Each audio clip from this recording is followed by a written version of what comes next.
I thought we're gonna go over the numbers from the survey and gonna share so that we can just share those with those who have participated in the survey, and we can just discuss and talk a little bit about that.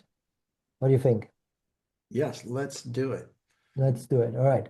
So what I found remarkable about this emerging community essentially is how perfectly balanced these perspectives are. So the survey shows exactly equal representation, 22% survivors, 22% professionals, 22% family members and friends, and 22% organizations, and 11% supporters. So quite balanced, right? That's amazing. What are the chances of that, right? Yeah. So it just equals it out. So I was really surprised by that. And I think it's a good solid sign that it's a good foundation that it goes, in all these directions. And it all came because of your talk, I guess. And what was your first reaction when you finished the talk, when essentially the people in the room were responding, and now that we have these numbers, what was your first reaction to that?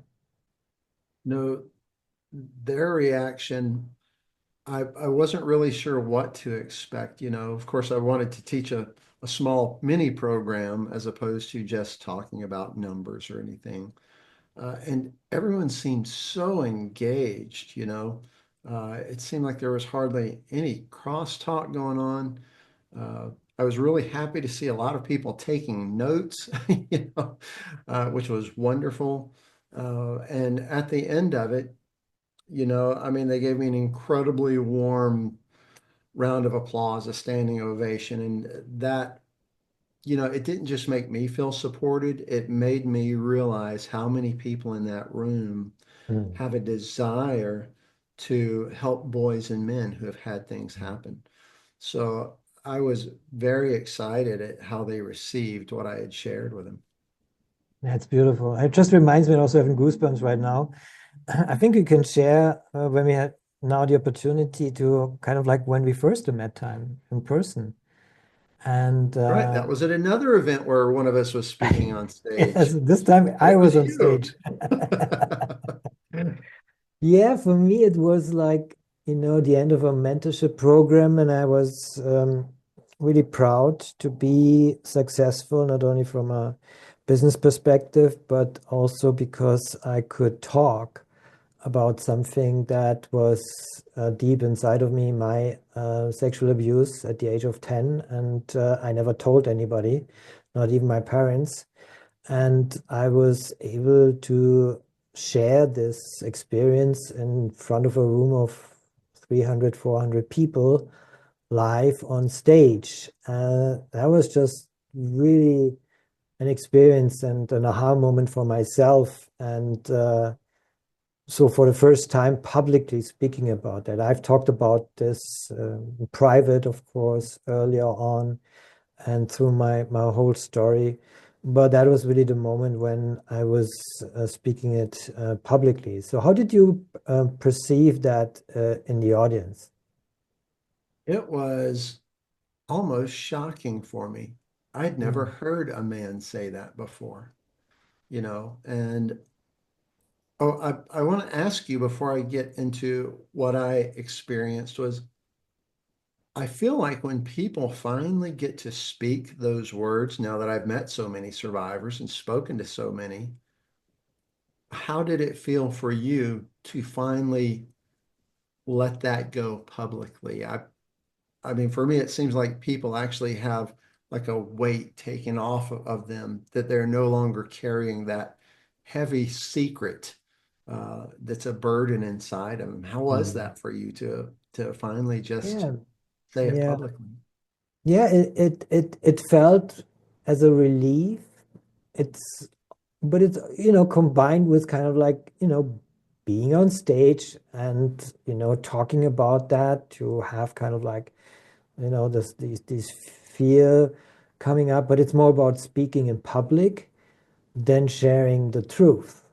And because it is my truth and my past, I felt quite good about that. And, you know, because it's, my truth. And so as it happened, it was a relief to talk about it. It's kind of like um, when you have done something that was really, really, you know, it took you a long time to just get it done.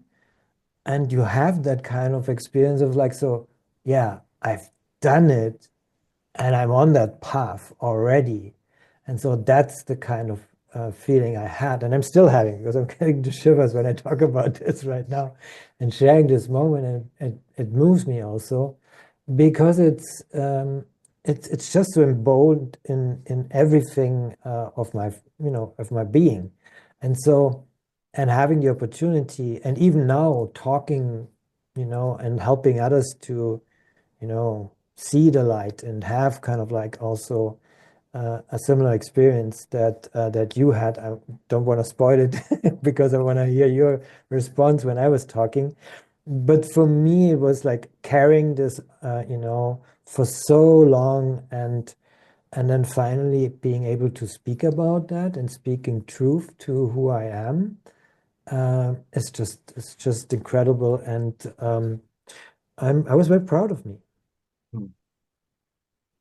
And for if you're listening, watching this, listening to it, this wasn't at, it would not have been an odd thing for Uwe to say this on stage. The program we were in was very much about people being real and being connected to what your message is and who you are and how you're bringing that across in your own business. So it's not like he got up in the middle of a strange business and started sharing something that was totally out of place. It was about being open and being who you are and bringing that to the world. So, Well, yeah, thank you for just so setting that the you understand context. that. It's always context that counts. That's Right, amazing. right. So how did you feel? What was your It reaction? was, well, like I say, it was shocking, and I did share a good bit of this story when I was in Ottawa. Uh, but I'm enjoying getting to share it with you now, and us sharing it with everyone else. Uh, when I heard it, I had not told anyone what was going on with me. Hmm. I hadn't looked out. I had not searched for help. The only person that knew about it was my wife, and she only knew a little bit about it because I wasn't capable of talking about it yet. Hmm. So, and I'd never heard anyone talk about as men things terrible happening to them as boys. It just didn't register for me that that was a thing. And I think that's the case with a lot of people around the world. They don't think that happens.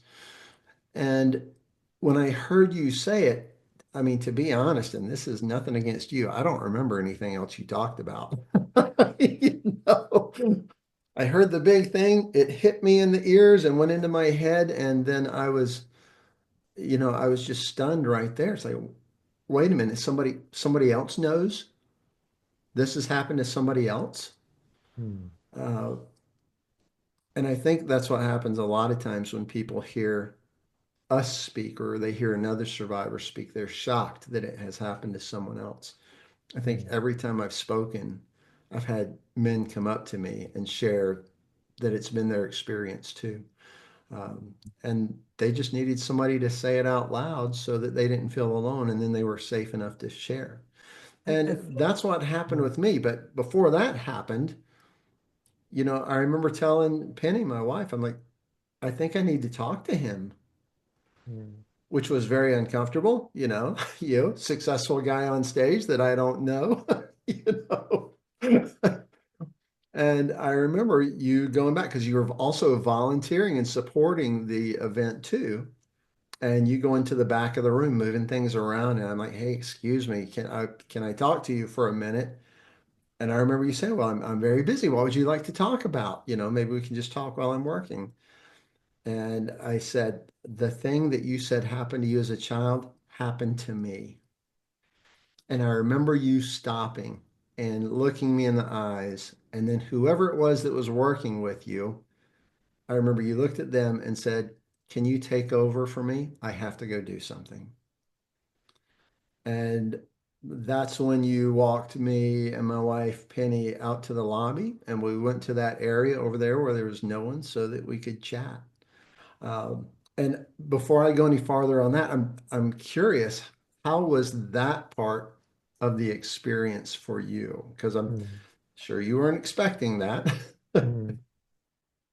Well, first, I want to, before I answer that, what you said earlier a little bit, it's like, so hearing someone saying that for you, essentially, I think it's, if you haven't talked about that yet, yet you're still carrying it with you and somebody speaks it out loud, I think it's resonating with you deeply and it's doing something with you internally that's shaking you up. It's not your thoughts or something. It's more of like it's a feeling. It's an experience. It's like, wow, there's something coming back to you, I feel. What was that kind of like your experience when I Yeah, talked I about think that? so. It was, Yeah.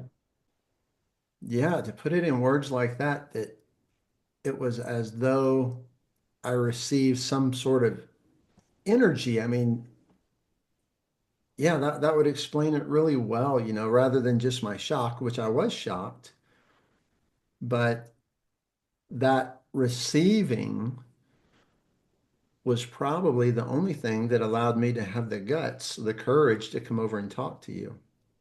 Yeah. That's what, yeah. And so, and I believe strongly because you know me, I'm a coach and I help clients also through these challenges, and because I've been there, I can just sense sometimes when there's more, and they feel comfortable also to share that with me. And it's like, so when I start to share my story, they feel like, okay, that's that allows them to open up as you did. And so when you came to me to answer the question, um, and ask me, it's like, okay, of course. It was just that's response. Of course, I'm gonna listen to you. And so because I wasn't, looking for someone in the audience, but you were, I guess, the third or fourth who came up to me in some way or form.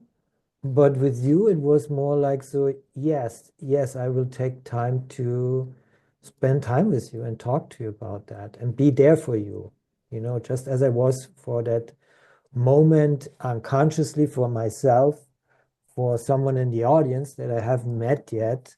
But then, as you were standing in front of me, then of course I said, yes, of course, I'm here for you. And that was kind of like me saying, yeah, of course, I'm here and I'm gonna listen to you. I shared with everybody when I was on stage that, you looked at me and then I like to think I can keep my screws down really tight so I'm hiding all the pain or sadness or fear that I have. And I told them, I said, but when you were looking at me, looking in my eyes, I'm like, oh man, I'm not hiding as well as I thought I was because, that fast you were ready to help, and I wonder, and tell me what you think about this, if maybe in an exchange like that, where two people have experienced something as horrible as we have, when we face each other and speak, maybe there's some unspoken emotional energy that passes that says, hey, I can be okay here. What do you think? Absolutely. Absolutely. I totally, yes, absolutely. And there, it has a lot to do with the energy. So at this point where I was standing in front of you, I did a lot of work that you did afterwards. And so I already had done so many work for myself with clients and holding the space for them. So they were able to go to these deepest places safely. and not only acknowledge it and to go through them and get out on the other side and help them to deal in a way so they, can be more conscious about it and be more aware about it, and also, not being drawn back into a black hole or something, whatever you might have experienced through that experience. And so at this point, already was at a place where I felt comfortable, and of course, I'm empathetic. I can feel things very, very strongly. And if someone came up like you did, and definitely I could sense, of course, I need to hold this space for this man. And I'm happy to do that. And that doesn't mean, for those of you watching, it doesn't mean if something's happened to you, you need to immediately be able to be open to someone else. You only do it once you've done some work so that you're ready to. Opening up before you're ready can be a challenge in and of itself that can cause you some more problems. So, please don't think that we're trying to say that, if something's happened, you need to immediately be open. No, you have to take care of yourself first. If you haven't helped yourself first, it's very hard to help anyone else. Um, Yeah, I but yeah, think I then think what we I'm sorry, go ahead. no, go ahead. I was about to move on with the story. No, okay. Well, we get there. So I think it's important, as what you just said is, and just adding to that, is that it's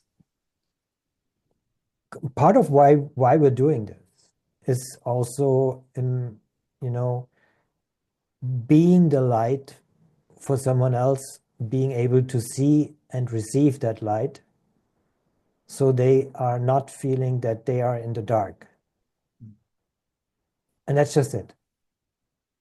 And everything else that will come. And let me just dial a little bit into the survey question, because it fits here. So when we ask, what type of support interests you most, we discovered something I feel very illuminating, and almost half of you, 44%, selected every single option available. Virtual circles, one-on-one coaching, workshops, speaking events, resource sharing, and group sessions. So I think that tells me, that it's not about creating kind of like, so, an allowance structure, but it's also create non-isolated offerings, but an integrated ecosystem where different forms of support complement each other. So I feel that, it's whatever you feel comfortable with. And we talked a little bit also earlier before we started the recording that, yeah, so helping us understand more where we were, you and I, and having more input in where others are, helps also to create a pathway from that first moment, maybe becoming hearing from us and seeing, oh, there's a light. We talk about this. It's okay. And coming together and supporting each other. And this was what essentially this community is all about. True, true. And I remember in the first couple of times I spoke in public, I wasn't ready to speak as much as I am now. Yeah. And I'm glad that what I was able to do when they came up and told me was to be able to shake my hand and put my hand on their shoulder and say, I am sorry that that happened to you, but I'm glad you were okay to be able to say it today. That's all I could offer at the time. But it still seemed like it was received extremely well, like it was a very big deal that somebody heard them. I didn't judge them, didn't question what happened, didn't ask, what did they do to deserve it, or any of the crazy questions that sometimes people will ask. Mm, And I think maybe that's all it takes sometime is for, that person who has dug up the courage to speak to someone else and say, this mm, happened to me, for us mm, to just be able to say, I hear you, I believe you, and it's safe sharing with me. mm. Absolutely. So you want to continue with the story? Yes. So we walked out and I remember we sat down in the three chairs out there and we were away from everybody else. And it's such a power-packed bit of time for me. I have a hard time remembering what happened except for a few pieces. I remember that I felt really nervous, and I remember you calming me several times. And, my degree's in psychology, so you would think that I would know some of this stuff, but I was in the forest. I couldn't see the forest because all the trees were in the way. I was in it. And I remember you just being very calm and gentle with me, and you saying, hey, you don't have to have your hand on your throat to protect yourself. You're safe Mm, here. And I realized I had been sitting like this, listening to you, which is a normal protection thing. That happens all over the animal kingdom. You protect your vitals when you're in fear. mm, And realizing that after you said it, I put my hand down and you were sharing more with me. And then you calmed me again and you said, it's okay to release the grip on your arm. And I realized I was holding my arm so tight. You're like, look at your knuckles, how tight you're holding. And I was like, oh, okay. And it was just really helpful, one, in your gentleness and support. Uh, and for me to go, wow, I am much more afraid, or I'm holding a lot more fear than I thought I was, that I'm subconsciously doing things to protect my own body, to hold on as tight as I can to keep myself together. I had no idea I was doing that, and I'm sure if I look over my life, a lot of the things that I've done were also about protecting myself. I share sometimes that throughout my life, as I look backwards, I can see what a small, very small group of friends I would have that were close enough to know things about me. mm, And which it's really sad now as I look back because I could have had so many more friends, but that was out of a fear of who might hurt me, and not realizing that was part of the story. You know, it's mm, it's amazing to see what all we will do subconsciously in an effort to protect ourselves. And, you know, I mean, what you did was just exactly the right thing, to calmly and in a supportive way help me to see I don't need to keep all my walls up. There are safe places to be. mm. So I don't know. Did you even recognize that as you were talking, or was it just a natural something that came through for you? I think it comes naturally to me to feel what's going on on the other side. I've been in so many one-on-one coaching settings that, of course, it's part of my job also to understand what's going on here and how can I support you in this moment. And I did. But thank you for reminding me about that. So as you were just telling me, I've totally forgotten about that. So so so just calming you with kind of like what I saw, and what I learned through the work is that so many things are happening through your body language, and then you can just say it's okay, even if nothing has been spoken about that so far, about that fear, about kind of like protecting yourself or like holding yourself so that you feel safe, and it's just giving you the opportunity to feel and be safe, but without the energy that it takes up for yourself to hold you to that moment, so you can just be and just you know yeah, so that's just kind of like part of that. So what was um the thing I've got that a question for you before you go any go farther. ahead. You know, it's easy as I tell my story to think about my story, but there's your story involved too, and with your ability to be so empathetic with me and with the clients you have that you take care of all the time, do you feel like some of that was also from doing the healing work from when you were having your trauma as a child? Yeah, as I said, this is for me, it was a long healing process. So I was sexually abused at the age of 10, and I never told my parents. And at the age of 28, I was standing at the edge of a bridge. And I lost everything up to that moment. And then, I was ready to let go. And I did let go in that moment. And, while I was leaning forward, there was this tiny little light inside me. And first, I couldn't feel it because I was numb. So I saw that, and then I felt something inside me, and that drew me back from jumping. And that's when the moment when I realized letting go is only 50% of the equation.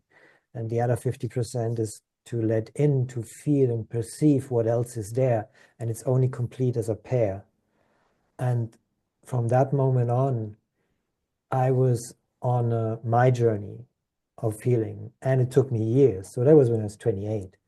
So I've, over the next decades, I'm still kind of like into personal development, personal growth. I studied it. I went in therapy. I had, support in that regard. And eventually, at the age of 40, what was it, 42 something, I actually found something inside me that I just had to allow myself to say, well, Uwe, why don't you allow yourself to be a coach and a systemic coach? Because I was trained in a program, etc. But I had so much respect to guide people on their way to their perceptions that I first said, oh, I don't feel ready for that yet.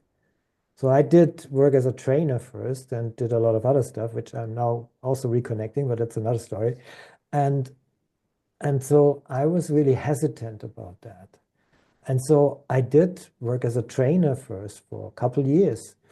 And what I was always missing was this one-on-one feeling, being there for one person at a time.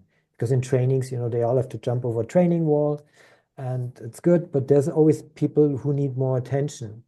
And so for me, it was always like, yeah, I would love to do that. And so then there was this call from my former coach who coached us to be a coach and said, well, you want to come into this academy? He's becoming a director here. And I said, yes, of course. And then I found myself in a one-on-one situation. And so I had these incoming people, all kinds, 360-degree people, in between jobs, organizations, everyone. And I was there for them, their first contact, and having kind of like figure out what do they want. And I was shocked because only 15% knew where they want to go. Mm. So what I did was essentially based on my experience as a trainer, and as a coach, kind of like crafting something in a short amount of time that helped them within 15 minutes to understand, and having something on a sheet of paper.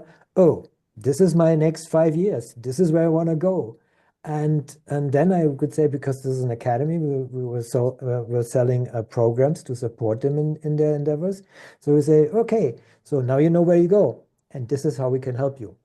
I had a conversion rate of, I don't know, over 80% Oh, with wow. just That's doing that. huge. I had, so it's like, so, and I just did it naturally somehow. And I counted last time, it was over 3,400 of these conversations. Wow. And that brought me into my essence, so that at one point, a couple years later, I found myself again in a situation where it was winter again. I didn't mention this earlier when I was standing at the edge of the bridge, but it was winter again, but this time I was inside. And I had done 8, 10 of these conversations during the day. And I was just standing there Everybody was gone. And I was just reflecting on the day, and I was like, so Uwe, what are you doing here? So you're using elements of coaching, one-on-one coaching and training, etc. You're asking questions, etc. Why don't you allow yourself to be a coach? And in this moment, it just made click. And just internally, I knew why I'm here and who I am essentially. And so, and that helped me to to heal not only myself, but to understand myself and the deepest inner workings that I went through. And I questioned everything. I started to kind of like, so what is it that I believe in? And go to that deepest level and creating a kind of like framework systems, how to get there, not only for myself, but then for my clients. Because from starting from this moment on, I became the coach I am today, 20 years later. And so, and this is essentially where I, you know, would like to encourage everyone who's listening to this. So there's always a first step. And the first step can be just what you did, just acknowledging to yourself and feeling encouraged by someone who you heard on stage talking about their experience. And hopefully we can inspire people who hear us, you, especially on stage, and listening to your story, to my story, to feel like, oh, yes, I hear you.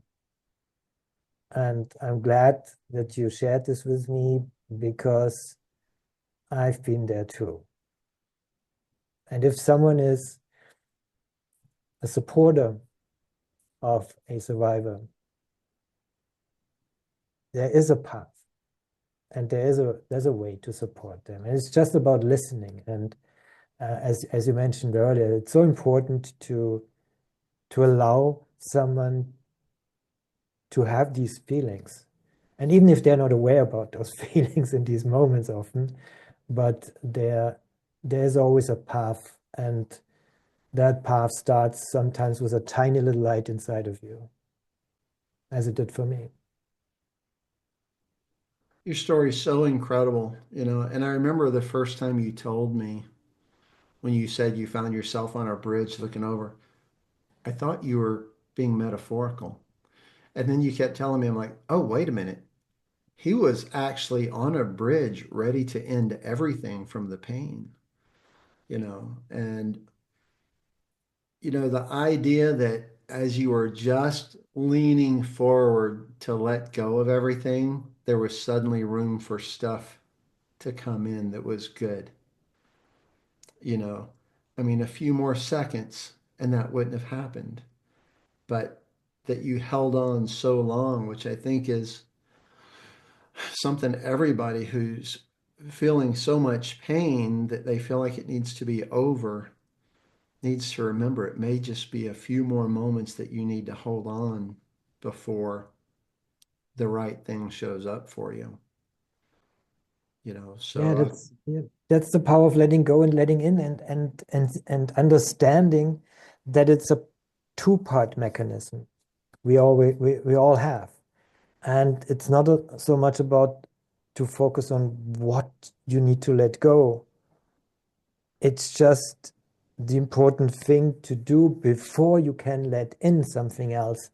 And this is the beauty of when I understood what it meant for me, but then years later, what it means to clients, when we go on that deepest level and they understand, oh gosh, and they start talking about something they've never shared with anybody, not even with their closest one, their loved ones, their spouses. They haven't shared it with themselves. And when they start finally expressing this in that moment, at that time, then something else is happening. That is setting you on a path. And you're creating a new memory that you can fall back on later. And that is more positive and hopeful. And guiding you through that process to start kind of like who you can be. mm, That is more positive and hopeful. while you have left something else, the survivor behind you. And who can you be?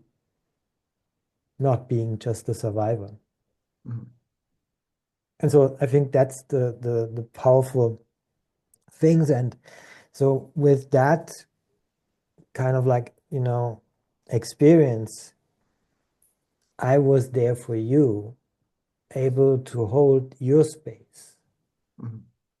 in that moment, coming back to our story when we met. And so, it can be in public, so it doesn't matter. It's just kind of like holding the space for each other. And I think that is what I just, I think did for you. And yeah, and I think then what I'm interested in is what was the first thing you were able to do after that for yourself? What set you on the path? Oh my gosh, let's see.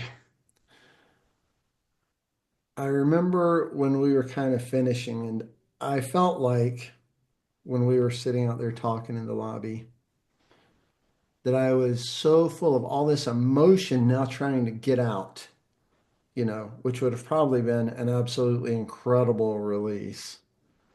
But I was still holding on to my manness, you know, the thing that so many of us are taught, especially in our generations, of you keep that stuff inside. Don't you cry, you know. And trying to hold it in, I remember going, well, we should probably get back inside, because I didn't feel like I could hold myself together much longer at all.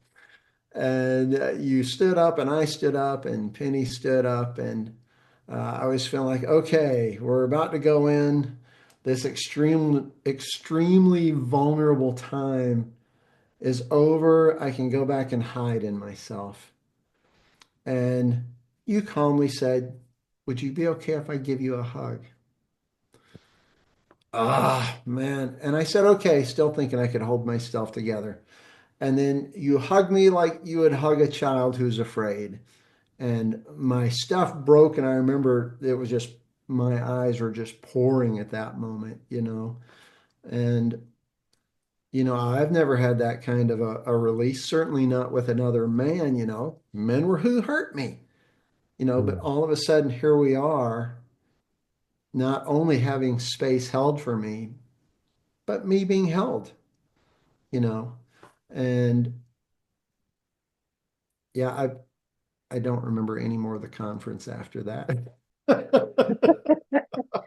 Well, it was the highlight of the conference, right? But I mean, that was incredible. And I share with people, I don't remember if I told everybody in Ottawa this, but I'll share that it's not like after that you were coaching me for the next 6 years. It's like that was the last time we talked, until we reconnected not too long ago. And so I say that to let you know this, to let you who are listening know this. When you help somebody, even if it's just the little bit where you said, I hear you, I believe you, you're not broken, you're not a monster for what someone did to you, that may create huge changes. When I finally reached out to Uba, and by the way, when you listen to us talk, the way he says his name is right. The way I say it is, me and American ears still trying to get it right, but he's very patient with me. But, he had no idea that I had finally started getting help, that I had started speaking, that I had started some programs. That was all going on without his knowing. So when you help someone, when you are vulnerable enough to help, you really don't know where that ripple goes. And that's an important ripple to happen. That's why we call this the ripple of light community. When you're a light for someone else, you don't know where that goes. Um, but yeah, back to your question. Only after that, when we got back from our trip, uh, was I able to even consider getting help. Mm. And I think that's a huge point just to underline what you're just saying. So I think the realization to be open to receive help is a huge step for many. And so it's not to be underestimated and a requirement or what it can become. But essentially it's like, so that's a huge step forward to even consider it for yourself. Oh, that was helpful. Maybe I can receive help. Maybe I can allow myself to receive help. And there's a path out there. And this is what you just beautifully said about the ripples, is yes, if you feel the ripples, you can perceive it, and then you can just also act on it. And then because you got the energy of the light that we were able to share with you. And I feel that's the point, to, you know, see the light in the dark after a long journey of isolation, and you see the light. Mhm. You know what it means? That means hope. And I feel that is what this community should be about. And, just bringing in some numbers, 44% of you want to learn more about the movement. Well, you have now kind of like what this is all about, the why we're doing this. And what we're doing is what we're going to do together, and bringing more ripples of light into this world. So more people and men, but also women, who feel like that weren't able to talk about us, who couldn't see the light before, now can see it. True. And yeah, even though we talk about it as the context of men needing help, because so few do speak, because there are so few resources for men, and that's kind of one of those cycles. If no men come forward, people don't create resources because they don't know, and then there's no resources, so men don't come forward. But I mean, you're exactly right. This is the same for women. One woman may be able to share her story and give another one the ability and the strength and the courage to say, I need to share, I need to get help. So, yeah, it is certainly not, this is just a thing for men. This is for everyone who's been hurt, everyone who's been traumatized. Yeah. And, it's the same. We can, as a man, we can be able to hear a woman's story now. I've had my story heard and felt safe doing it. I know what it feels like to feel safe enough to share. And I can now do that more effectively, whether I'm talking to a man or a woman. So, I mean, it's a growth, that ripple of light, Hmm. is not gender specific. It helps everyone that it touches. And every time we share, every time we're open and are capable of hearing someone's share that they were too afraid to talk about before, we've created more ripples. Hmm. I just want to go and segue, before we're going to bring this to a close. I would segue to the moment when you reached out to me 6 years after our first meeting. And for me, I just received a text from you through Messenger, and I was so moved in that moment. I read it through. It was a long text. You were very cautious about disturbing me, and even and telling me it's okay. You just wanted, ask me for a favor if I would be able to share, kind of like be part of your journey in some way or form, to have a statement on a wall. So I forgotten about that because we so since then developed so much more. But in that moment, it was like, so wow. And it came to at a moment, honestly, also where I just needed that. So again, thank you for reaching out, bringing the light back to me in a moment where I needed a little bit of light, because I wasn't questioning the things, but it was a good moment to be reminded about something that we shared, and it was so important for both of us. And because of your reaching out to me, I instantly said, yes, of course, let's have a call. Let's dive deeper. And this is where this all started. Why are we here today?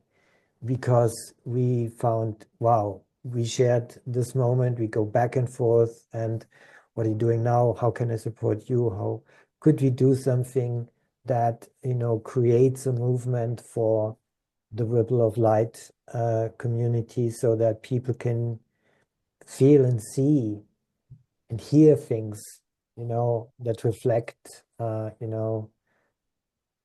what we went through so they can be hopeful and find next steps for them. And so we can provide them for them. Yeah, that's something I'm hoping to see a lot in our community is people sharing their wins and the light that they saw when somebody was courageous enough to speak.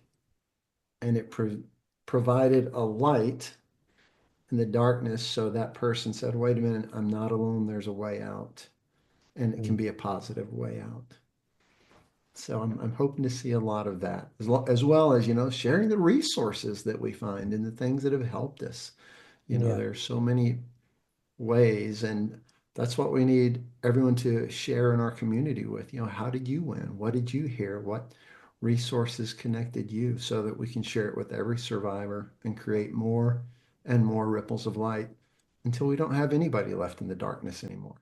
absolutely. And I think we're building a community where many different perspectives, survivors, professionals, family members, organizations come together in equal measure. And so where the healing happens not through one channel, but many interconnected paths, essentially. And where it's a shared desire to learn and understanding before diving in, and where I also feel the diversity of experiences and needs calls us to create something nuanced and responsive. And so I think that is essentially what we're about to do. And I think I would love to hear thoughts, your thoughts, whoever's watching this, either way, if you are a survivor, professional, family member, organization. So please, we want to hear from you. We want to have this conversation and we want to meet. So we're gonna invite you again. But feel free, wherever you're gonna see this, reach out on that channel. Send us a text, send us an email, wherever you're gonna see this video, please get back to us so we can be more light in this world. Well said. What do you want to say to close this? Uh, it really is possible to get help. It's possible to heal. And it is so much more possible when there's somebody who can hear you and stand with you, even if they're not physically next to you, but that they're standing with you and that they believe in you. And that maybe they can see some healing that you're not capable of seeing as possible yet. There's so much power there. Hmm. And that's what we want to create, that virtual community and maybe some in-person communities too as we go along, which would be wonderful, Hmm. where survivors can find that and Hmm. they can see it and they can feel safe and they can ask for help, just like I was finally safe enough to do just that. Hmm. So, yes, please do um, reach out to us. Let us know. Be part of our community. And as we're recording this video right now, this is our first little video. So if you're listening to this and it's been years from now, you can look back and go, wow, it started so small with just those two survivors trying to make a change in the world. So yes, please do connect with us, connect with each other within the community, and Hmm. let's lift everybody up and create Hmm. a massive ripple of light that just goes across the world that's supportive, courageous, and a safe place for each other. Because we stand with you.